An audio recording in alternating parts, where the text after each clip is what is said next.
The State of the Union address just ended, and Joe Biden outlined pretty much all of his lofty ambitions for this year in office.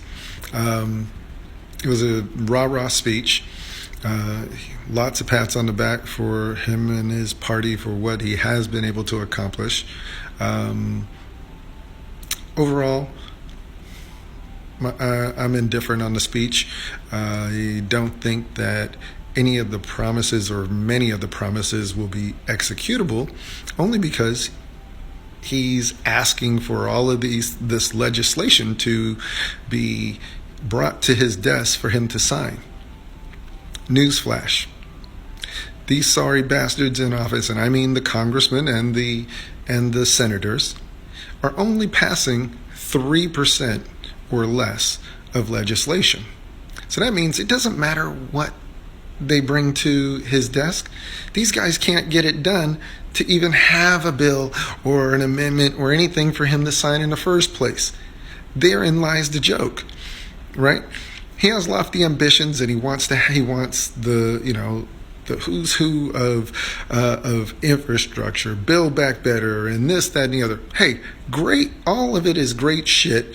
A lot of it is a little different than what we've seen in the past here. Very socialistic, just the way it is. That's what he outlined.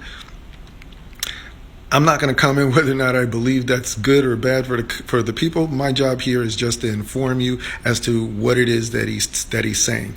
But the reality is that there's just not a hope in hell that most of this shit is going to pass in the first place, and that's because these fucking politicians are sitting on their ass or arguing with each other and not getting anything done. So I do think they do need to come to some consensus and decide what they're going to get done collectively. In terms of the part of his speech where he talked about Ukraine, hey, that was probably the most disappointing thing, to say that we're behind you morally when bullets are flying. Now, if I'm in a gunfight, I'm looking for somebody. If somebody has my back, then I expect somebody to be grabbing a gun and shooting back with me to help me.